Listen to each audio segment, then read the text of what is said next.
now.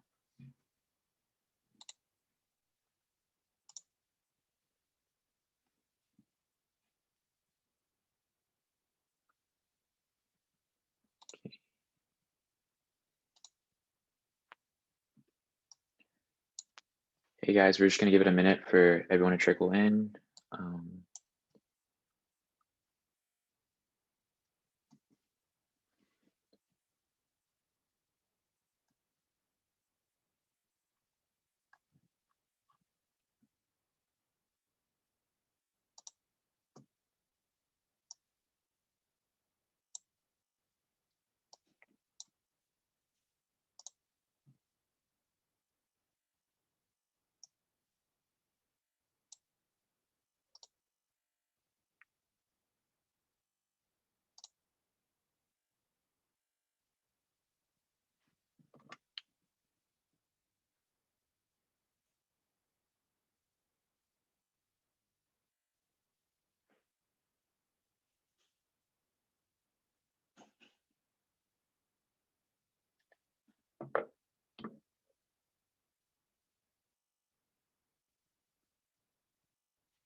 All right, I think we're gonna get started now. So welcome everyone for our March 25th meeting of FMA. We're gonna move on right here. As usual, the extra credit and sign-in will be posted towards the end of the meeting, so keep a lookout for that in the chat. So today's agenda, I'm gonna cover the weekly updates, and we have a few additional things in there, so be sure to pay attention to that. And then we have a presentation by Robert, actually, of Keysight Technologies. So we're looking forward to that. Upcoming meetings, we have spring break from March 27th to April 3rd. So I hope you guys relax and definitely get your sleep back in there, as I'm sure you guys all need it. April 8th, we have our LinkedIn workshop that we're working on right now. And April 15th, we have our Google professional development meeting as well. I'm going to hand it off to Josie. Okay, yeah, thank you for the introduction. I want to thank everyone who participated in the FMA and LBSA case competition. It was our first case competition, and just wanted to give a little shout out to the showcase finalists. In third place, we have Team 9, MAT, and then in second place, we have Team 4, case closed, and in first place, we have Team 5, Florence trip 2021. Yeah, so thank you guys for all participating and being involved. I'll pass it on to Ishan for the next slide. Thanks, Josie. So this semester, just like last semester, we're doing the Humans of FMA. So if you're interested in being featured on FMA pages across our LinkedIn, our Instagram, or Facebook, including the weekly newsletter and our website, go ahead and scan this QR code. It's also, you can find it on our Instagram as well.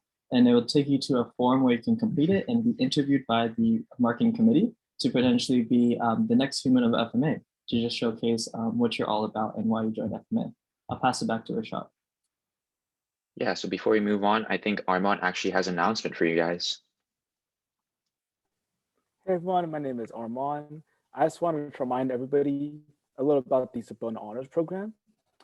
And the deadline for that is on April 26th. I'll just tell you a little bit more about the Sabona Honors Program. So currently I'm a part of it right now. I've been in it for the last 2 semesters. So essentially in the honors program, you get to work with a small variant from BPM, looking at the ESG factors. And last semester I worked for a renewable fuel company called FMAer. We got to report to the CFO, our recommendations for them. So it's a really cool program in the sense that you get more real life corporate experience. And also if you're looking for a finance elective, it's definitely the best elective to take just because it helps you bridge the gap between what you learn in class to more real life. And if you do the work, you'll most likely get a free A as well, which is really nice. And The application deadline for that is April 26th, so you guys still have a lot of time. And then for the application process, you send your resume, transcript, and then a brief essay talking about your best and worst grade. And I'll put a link in the chat if you want to learn more about the honors.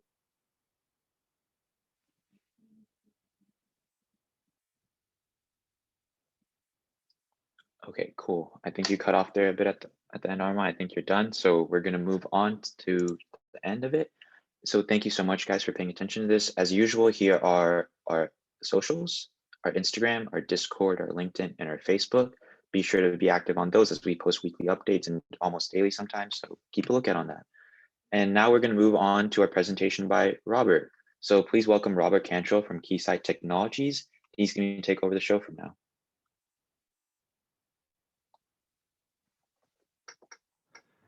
Okay, thank you very much. Rishab, is it sound okay?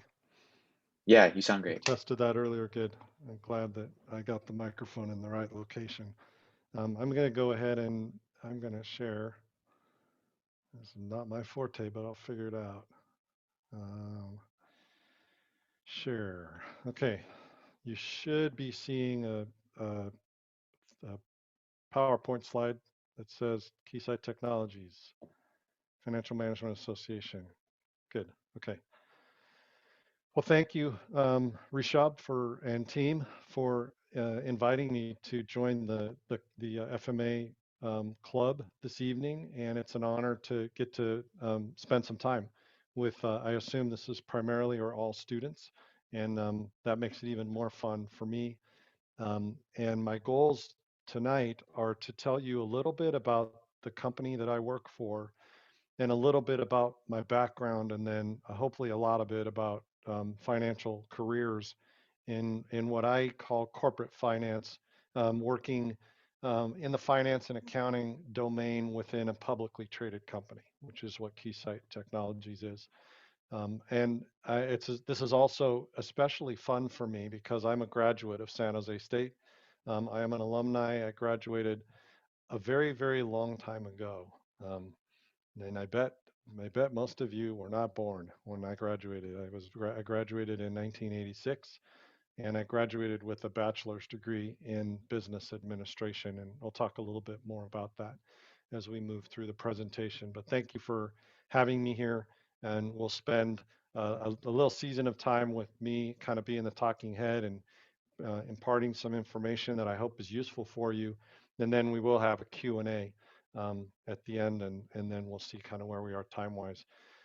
First of all, because of the role that I have within Keysight, I have to show this. If you haven't studied too much about the SEC, you will if you haven't taken classes that expose you to what it's like to be a publicly traded company within the U.S.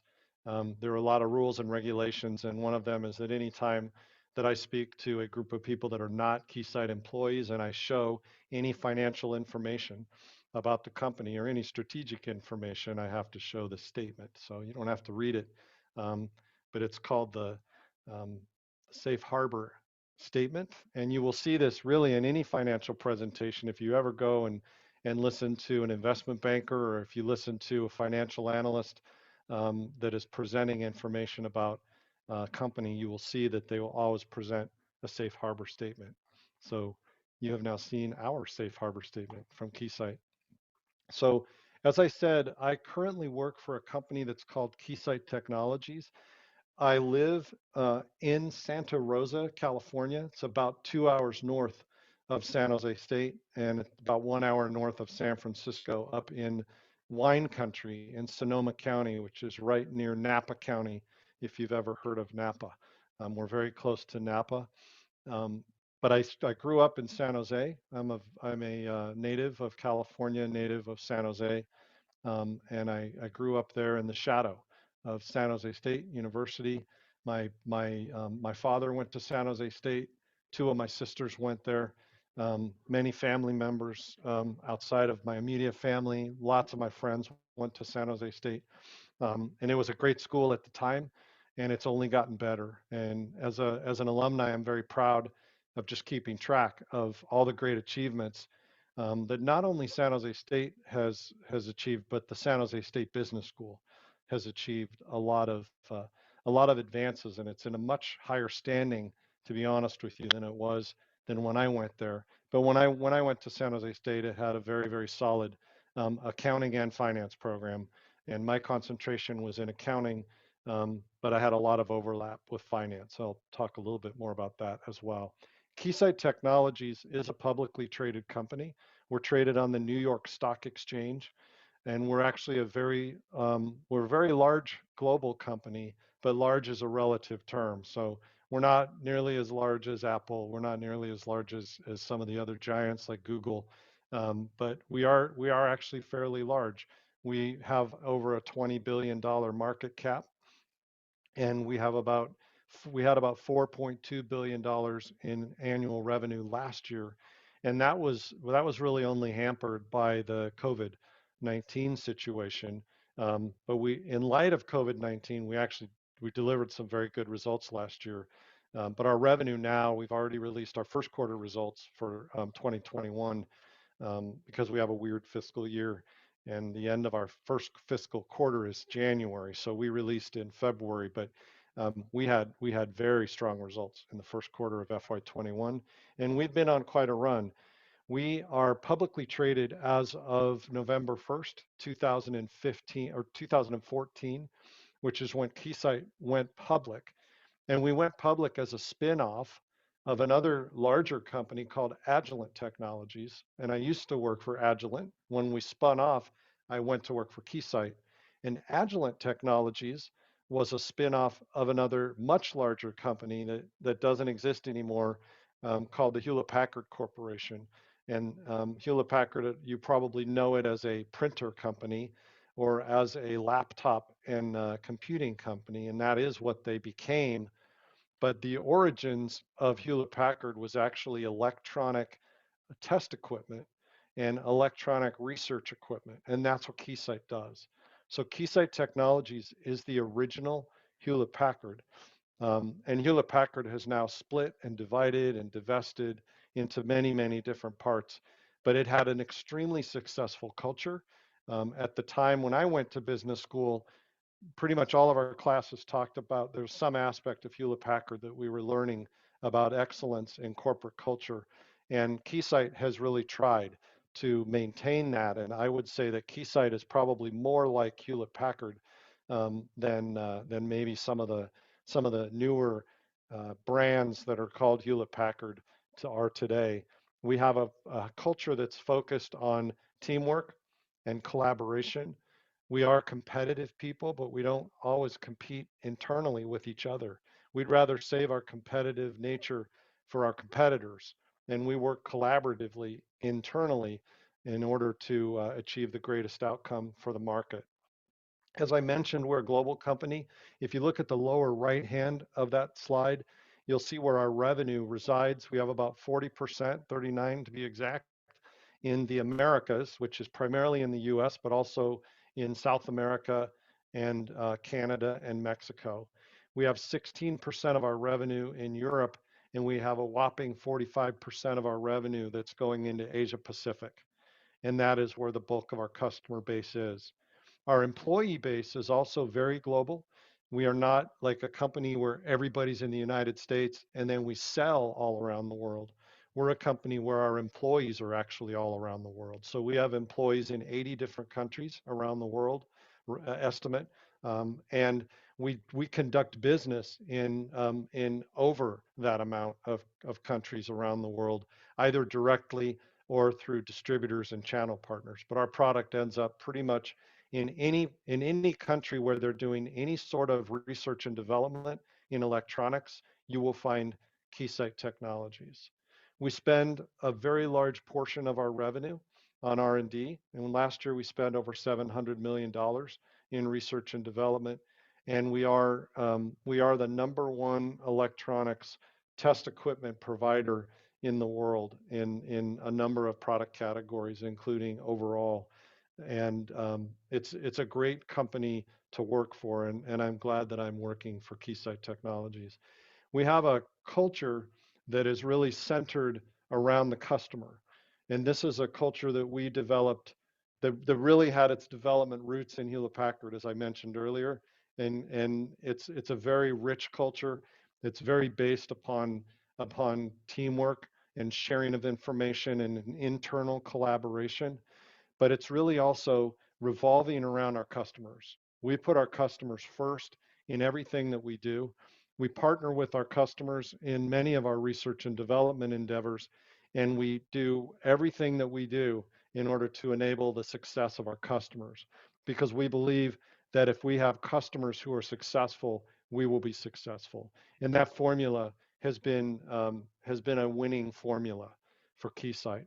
So this model is a model that we developed over the last few years, and it really characterizes what we call our Keysight leadership model, which describes how we compete in the marketplace on a number of dimensions, including customers, employees, how we manage capital allocation, etc. So that's a little bit for you about Keysight. And lastly, and on that domain, I wanted to just share this with you, because Keysight is actually a little bit harder to describe what we do than it would be, for example, if I worked for Apple, because you already know what all of Apple's products are. Or even if I worked for Cisco, you've probably read a lot about Cisco. It's a very large company, and you understand that they sell equipment that really helps manage and maintain networks. Well, Keysight is actually a company that also sells equipment. We also sell software, and we sell services. But the core of what Keysight does revolves around electronics. And anything that has to do with electronics, it's very high likelihood that somewhere in the value chain of delivering something to you, the consumer, Keysight was involved somewhere behind the scenes in research and development. And most of our equipment is used in research and development, or in high-tech service and support, or in high-tech manufacturing. And that's where you'll find most of our equipment. I am not an engineer by trade. Over my decades of working in this space, I have learned a lot about our products. But suffice it to say that if you're an engineer, you would definitely understand what our products do. And if you're not, I kind of try to keep it at a very high level. And we sell products. Some of our products look like these pictures that are in that second box that says acquire and measure. This product here, if you could see my mouse, that's what we call an instrument. And we sell, and when we say instrument, we mean hardware. And this box down here is Robert, also an instrument. Yes. I don't think we're on the same slide as you, because we're on slide 3. What happened? You're still on slide 3. It didn't advance? Yeah, you can go to Sure. presentation mode. I think that would help. Yeah, now Okay. you're on slide 4. So now I'm on slide 4. I'm sorry. I should probably just check with you then. Yeah, you're good. I'm sorry about that. Can you tell me, is it now on slide 7? Oh, yeah, you're on slide 7 now. Okay, so thank you for telling me. I really appreciate that. Otherwise, this would have been, everybody would have started immediately with the multitasking. So these pictures here are some of the physical products that our customers might buy. Some of our products sell for $10,000 to $20,000 for one of these physical boxes that kind of look like a big computer. But some of our products sell for upwards of $1.5 million for a rack of instruments, a rack of products, all connected with software, supported by services and supported by our knowledge experts. And we basically help companies in their research and development cycle. So, for example, if Samsung is developing a new mobile phone, and you're in the lab and you're watching over the shoulder of the people that are designing the phone, designing the form factor, designing the electronics that go inside the phone, designing how the phone is communicating within itself, and even designing how the phone is connecting to a Wi-Fi or cellular network and pulling data down off of the network and displaying it on your phone. That research process that the mobile phone manufacturers go through, in that example of Samsung, they would be using Keysight equipment in order to make sure that all of the parameters that they would like to be happening within that phone electronically are happening. So in a nutshell, that's what Keysight does. We use the mobile phone as an example because everybody has one, and so that's kind of something that you can cleanly think about. But we're also involved in pretty much every other aspect of electronics you can think of. We sell to computer manufacturers, laptop manufacturers, printer manufacturers. We sell to Cisco. We sell to we sell to the automotive companies. We're very involved in battery test, and which is a huge market now because of the advent of fully electric vehicles and the rack of batteries that they have, and how those batteries need to be optimized and how they need to last as long as they possibly can so you can drive as far as you possibly can before you run out of a charge. And so Keysight's involved in all of those things. And so that's probably enough, I think, about Keysight, but I can answer, a lot of questions you might have if you have those at the end about the company.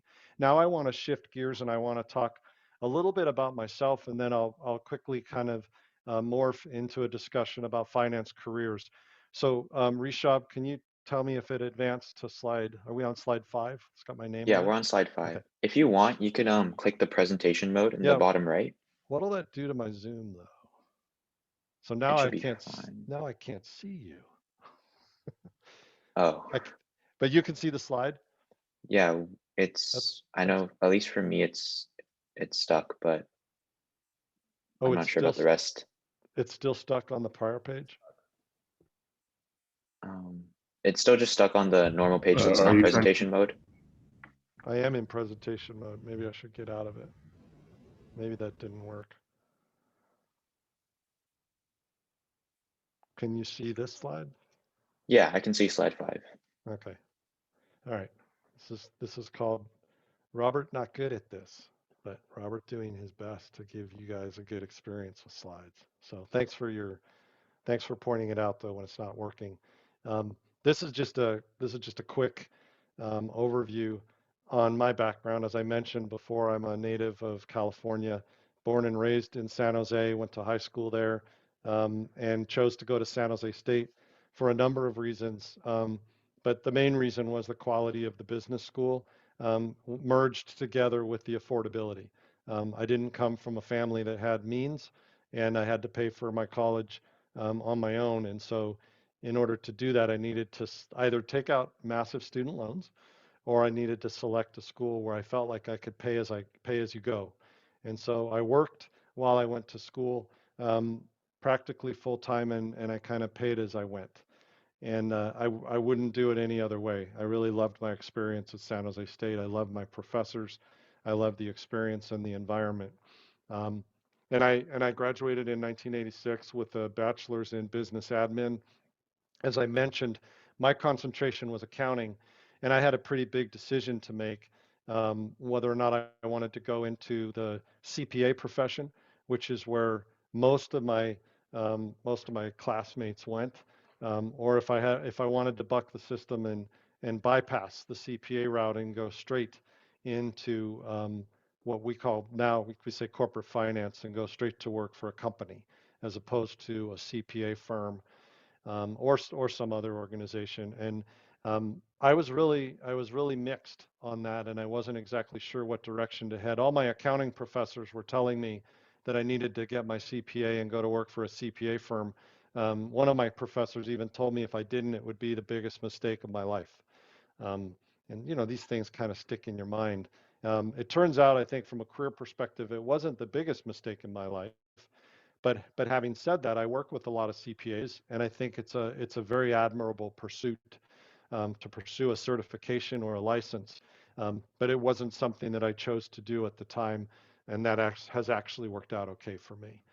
While I was in college, earning my undergrad, I had 2 internships, both with the same company, a company that's still in existence but has a different name now. It's called Lockheed Martin. And Lockheed Martin is still a pretty big employer in Sunnyvale, but I know they've moved a lot of their operations elsewhere.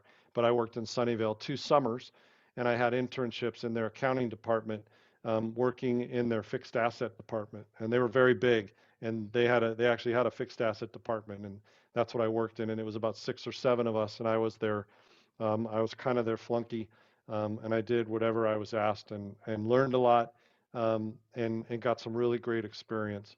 After I graduated, as I told you before, I had to kind of decide if I was going to go CPA or non. I chose to go non-CPA route. Interviewed with a number of corporations, including Clorox. I interviewed with Chevron, and a number of other companies. But I also was very fortunate. I got an interview with the Hewlett Packard Company, and I went to work there. And I worked for the Hewlett Packard Company for about 15 years with a variety of different jobs in a variety of different locations. I worked in Palo Alto. That's where I started. I eventually moved to Santa Clara to a facility that is still Keysight now in Santa Clara on Stevens Creek Boulevard. We have a pretty large facility in Santa Clara. And that used to be where I worked when I worked for Hewlett Packard. And then I moved to Colorado. We spent some time there, and I also moved to Washington State, not Washington D.C., but I lived up near Seattle, and worked up there. And I kind of progressed through a number of different jobs, and I'll talk about what that means here in a minute. I started as an accountant. I became a financial analyst, senior financial analyst, financial specialist. There were a lot of different job titles. And I eventually became a division controller. And what that meant was that I was the principal financial officer responsible for an intact division of Hewlett Packard. They happened to be in Washington State, up north of Seattle. And I did that for about 5 years. And that was where I really learned a lot about a broad number of topics across corporate finance. And that was one of my most fun jobs. I eventually ended up having to make another decision when Hewlett Packard decided to spin off Agilent Technologies, which was basically a decision that Hewlett Packard made strategically to become a pure play computer company. And they decided at that point to shed everything that was not computer and to form a new publicly traded company, and they called it Agilent. Because it was kind of everything. And it was supposed to give this impression that they were agile and they were quick and they were nimble, but they were in a lot of different spaces. We had a medical business. We made sonograms. We made defibrillators. We had a semiconductor business.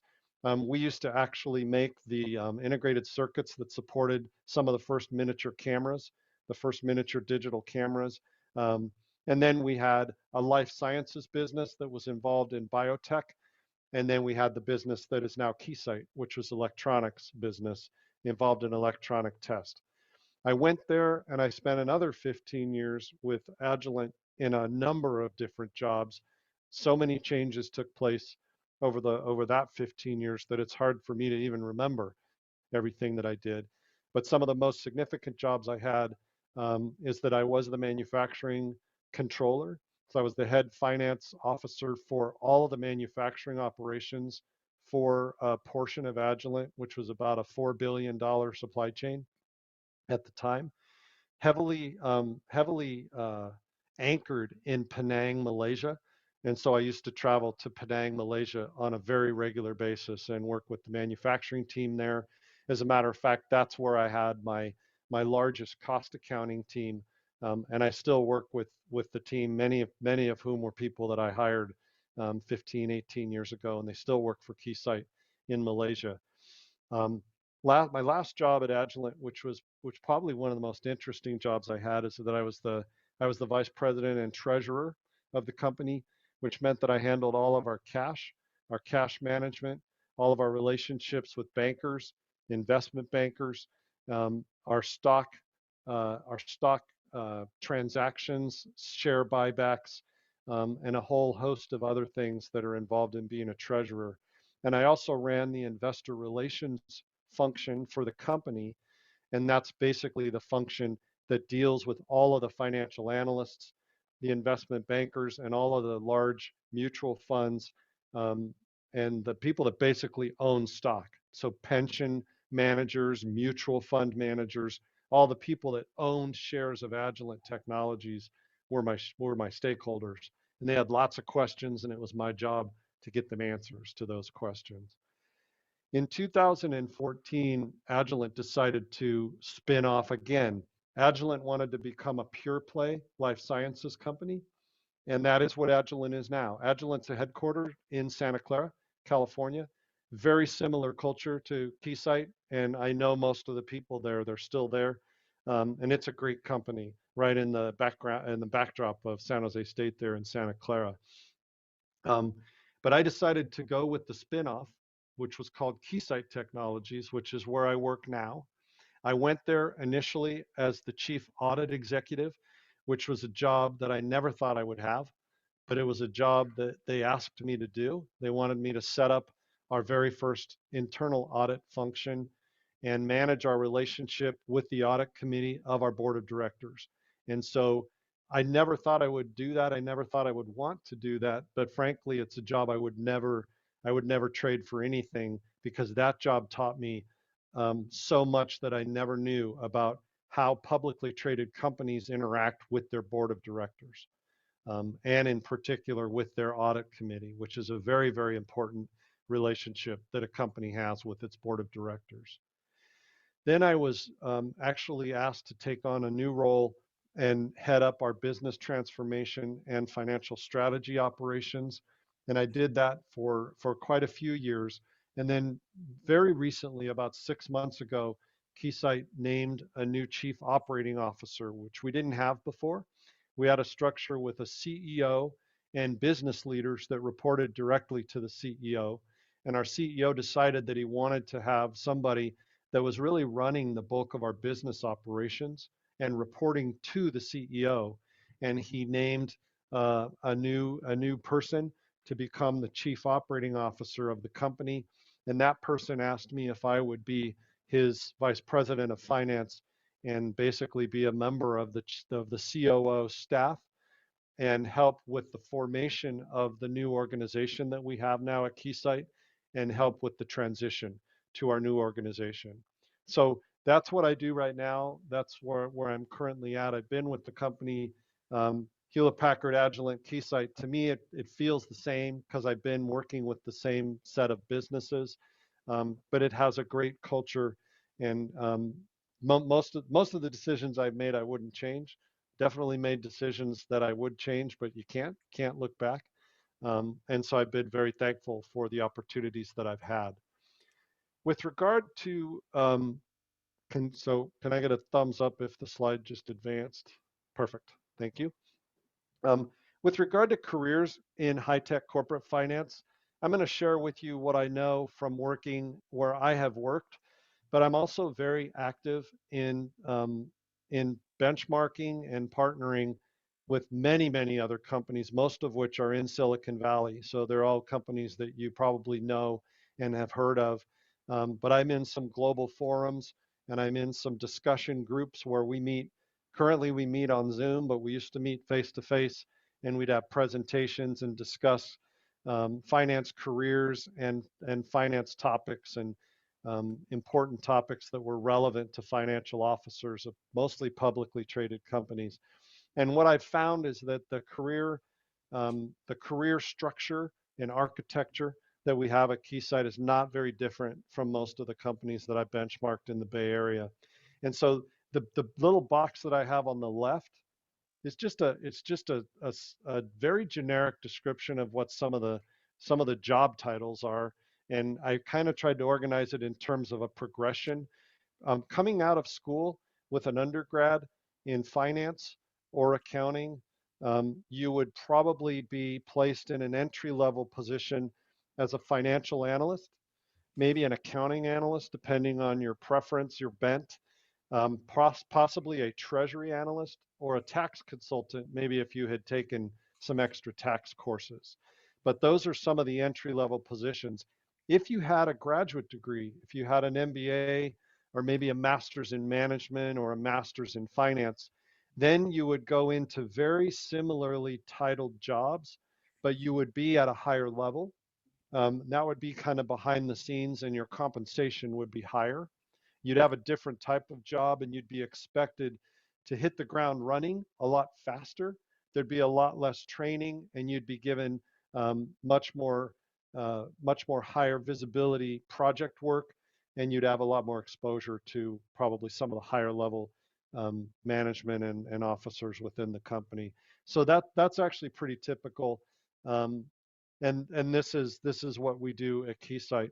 From there, after several multiple years of experience and of learning some different things, you would probably move into management if that was the track that you wanted to follow, and you would become maybe a supervisor or a finance manager, and you'd probably do that for a number of years. And then lastly, given that you were successful in doing that, and you drove results and you achieved you achieved results for the company, then you could progress and become what we call finance director, maybe a senior finance director, ultimately a vice president of finance, and then possibly even the chief financial officer. And so that's just kind of a smattering of what the job titles might be. The job content that you might work on would range from soup to nuts. You could do a lot of different things in a company. Some of these titles tell you what those are, but most of them don't even do justice to it. We hired an undergrad from Chico State who just joined us about a year ago. She's doing a lot of financial reporting. She's doing a lot of database management, learning about all of the systems where our financial information is housed. She's becoming an expert in that, and she's becoming very good at creating custom reports that we use to make decisions. And as she learns more about that, then she kind of earns the opportunity to be in the meetings where decisions are made. But she's not necessarily a decision maker because she's just been with us for a very short period of time. But the longer the longer she would stay, she would be a lot more influential in decisions. We hired a graduate student from UC Davis about 2 years ago, and he ended up doing a variety of different roles, including managing our variable pay program, doing all of the analysis for our variable pay program, where we pay all of our employee bonuses. And so he was the analyst that was analyzing that program, calculating a lot of the various metrics, supporting the compensation committee of the board of directors by doing a lot of the analysis that they needed. And then he was also our capital equipment analyst, and he was responsible for helping me actually track all of our capital expenditures, budgeting, tracking actuals versus budgeting, and doing a lot of those types of things. And he actually just received a promotion after 2 years, and he moved into a higher level financial analyst role in our treasury department. And he'll now be working with our cash management, our foreign exchange program, and our balance sheet hedging program, in addition to a lot of other things, working with our pension managers, our 401k managers, and doing a number of things like that. So those are just some examples that I thought I'd kind of throw out there as food for thought. And then on the right, I have listed for you what the kind of typical organizations are within a corporate finance organization. These would typically be for a medium to large size company. You would typically have a head of each one of these, depending on the company culture. They might be called a vice president, which is the terminology we use. Some companies call them senior directors, but it's basically the same meaning. And what really matters, and this is my kind of little piece of career advice to you, what really matters is how much they're paying you. And not necessarily what your title is. A lot of companies have a million finance vice presidents, but they're the equivalent of a finance manager at Keysight. And so when you're looking at a job and you're looking at a job posting, you really need to understand the job content, and you also need to make sure that at the right time you ask about the compensation, because that tells you a lot more about how the job is valued than necessarily the title. It's nice to have a business card that says vice president, but I can buy a lot of those if they pay me more money. And so I'd rather be a senior manager or something and earn more money than be a vice president and earn less money. And I know that's common sense and you all get that, but some people don't quite understand that you really need to dig in a little level deeper. But these are the functions and these are the departments, if you will, within a CFO's organization that are typical. Financial planning and analysis is where I've spent a lot of my career. And that's all of the internal financial reporting, forecasting, strategic planning, analyzing mergers and acquisitions and divestitures, and really the frontline support for the people that are the business leaders that are actually running the divisions and the business groups and the company. That's financial planning and analysis. Treasury, I think you know what that is. Usually a very small department within any company because a lot of treasury work is outsourced to banks, but you'll usually have some in-house analysts that will handle your relationships with the banks. They'll handle cash, and they'll handle, like I said earlier, foreign exchange, balance sheet hedging. They'll do a lot of that type of work. Investor relations is usually the smallest department within a publicly traded company. Usually it's one person. Larger companies like a Cisco, they may have 2 or 3 people that do that, but you typically won't find very many people in that job, which is unfortunate because it's a really cool job and it's a lot of fun. But usually a lot of people don't get to do that. I get to participate in a lot of investor relations activities in my current job, but I don't do that on a daily basis. And that's the person that actually interacts with all of your owners and with all of the financial analysts that we call coverage analysts. And they're analysts that actually cover your company. They learn about your company, they study it, and then they write reports. And those reports go into a lot of people that decide how to invest millions of dollars. And those are the people that buy and sell our company and drive our stock price. So it's a very important job. Corporate development is primarily focused on mergers and acquisitions. Again, usually a very small department. Many of those people are going to be specialists. They're probably going to be either CPAs or attorneys. And it's very hard to break into corporate development depending on the size of the company unless you've had a lot of experience in it, which is one of those paradoxes. So it's usually best to get exposure to it as a financial analyst. And I have had a lot of financial analysts on my team that don't work for corporate development, but they have got to be the analyst that basically did all of the due diligence on an acquisition. I should mention Keysight itself. We're a fairly acquisitive company, and we've acquired 12 companies in the last 5 years. So we're on a pace of 2 to 3 companies a year. 2 of the companies we've acquired have been very large. One was called Ixia. That was about a $500 million annual revenue company in the network monitoring and network management space. And the other company we acquired was called Anite. And Anite was another network test, electronic test company that at the time we purchased them had about $160 million in annual revenue. And so the analysts on my team actually got to be involved in doing a lot of the analytics that supported whether or not we should do those deals. And that's a lot of fun, a lot of free cash flow analysis, a lot of return on investment analysis, really looking at cost of capital, understanding if we buy this asset, is it going to be a net positive for Keysight? Is it going to be accretive? Or is it going to be a drag on the company's results, which you never want? No matter how attractive an asset is, you don't want to purchase it for a price that makes it non-accretive or that makes it a drag on the company's financial performance. So it's very important. And the role that a financial analyst plays in that is extremely important. And that's a job that I think is a lot of fun. Then you have corporate tax, maybe not as interesting to most of you on this call.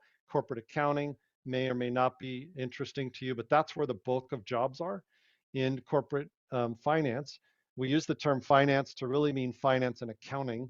When a company says the corporate finance department, the CFO always manages the accounting group, but the accounting group is a group of accountants.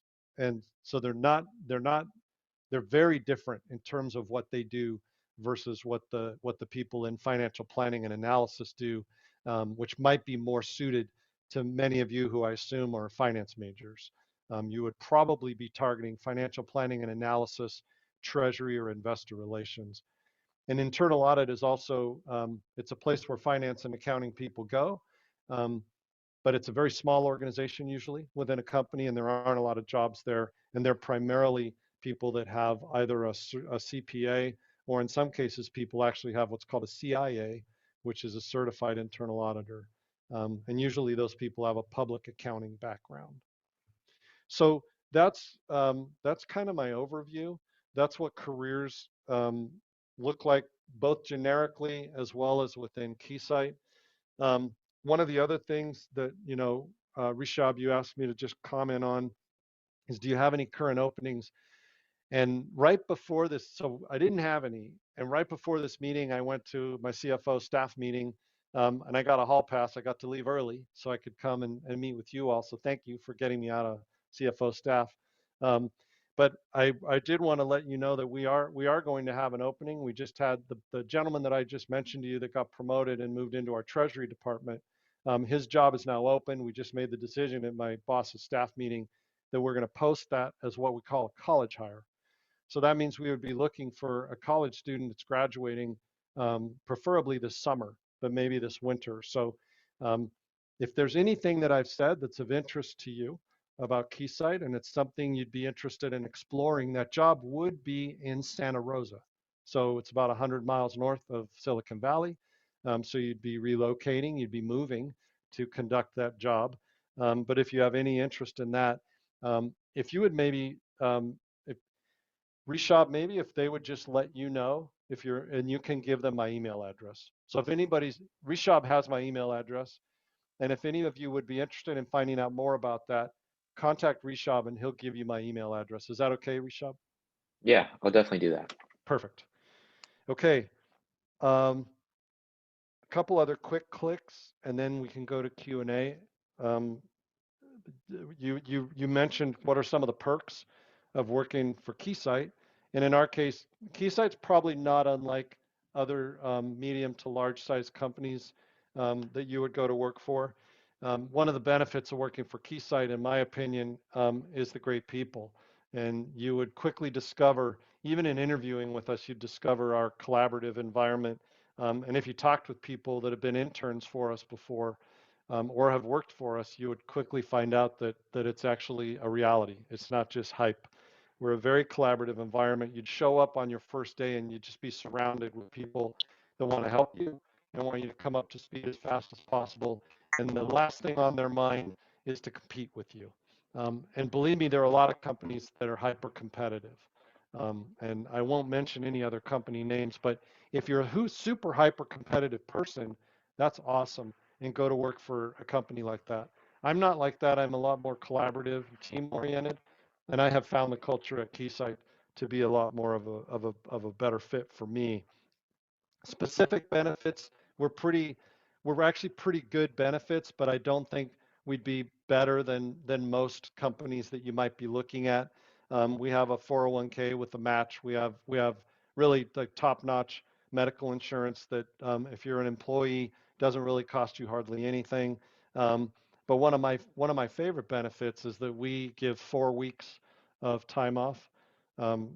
Per year to entry level people, and a lot of companies don't do that. So you always want to find out what their time off policy is, and we also support time off. We don't just tell you you get it, and then good luck trying to get it. You can never, your manager will never let you go on time off.